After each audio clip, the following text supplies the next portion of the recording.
నిష్ట నియమాలు అన్నోతమ్మే ఏమేమి నిష్టలు ఉంటాయి ఏమేమి నిష్ట నియమాలు ఉంటాయి అంటే పోతరాజు సామాన్ని భగవంతుని లెక్క భావించి ఫస్ట్ పోతరాజు పటం వేసి పోతరాజు కొత్తదైనా సామాన్ అయినా ఆ పోతరాజుని భగవంతుని లెక్క భావించి పోతరాజు సామాన్ పూజ చేయడం ఒకటి. ఆయన పబ్లిక్లో వెళ్ళినప్పుడు రెస్పెక్ట్గా మాట్లాడడము, పెద్దవాళ్ళకి నమస్కారం చేయడము ఒక పద్ధతిగా ఉండడము.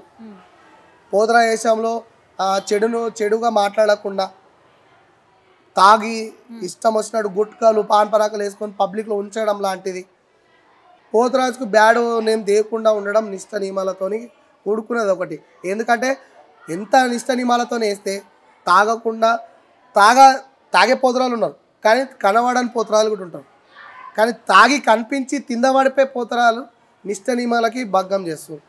పోతరాజు ఇజ్జత్ తీస్తుండ్రంట ఒక మాటలో. అవును, ఇప్పుడు సీనియర్లు తాగుతుండే, కానీ తాగిన తాత ముత్తాతలు వాళ్ళు ఎంత తాగినా కానీ ఏం కనబడకపోతుండే. పబ్లిక్ వస్తే వాళ్ళకు గంభీరత్వం ఎంబడే పక్కకు జరిగిపోతుండే.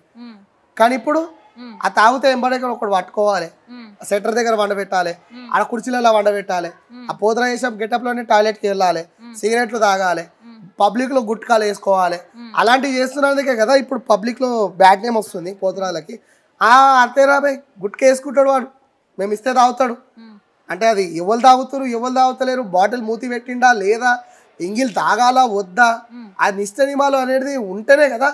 సీలిప్పిన బాటిల్ని వాటర్ తాగాలి, వాడు తాగింది నేనేదో తాగాలి. సివిల్ ఇప్పుడు నేను ఒక భగవంతుని గెటప్లో ఉన్నా, భగవంతుని నీలమైపోయి ఉన్నా, నువ్వు ఎంగిల్ తాగిస్తే నేను ఎంగిల్ తాగాల. ఆ టైంలో నిష్ట నియమాలు ఏమి లేవా? అట్లా నిష్ట నియమాలు పాటించిన పోతరాజులే కొంచెంమంది ఇప్పటికీ నడుస్తారు. ఇక తాగి పేర్లు ఖరాబ్ చేసుకుంటా, చిచ్చర పని చేసుకుంటా, డబ్బుల కోసం ఆశపడి, మద్యం కోసం ఆశపడి, ఇక సివిల్ యాక్టివిటీస్, ఇక ఫోన్ నంబర్లు అమ్మాయిలకు ఇచ్చుకుంటా వాళ్ళని టీచ్ చేసుకుంటా వెళ్ళే పోతరాలు కొత్తగా చాలా పుట్టుకొచ్చేసారు.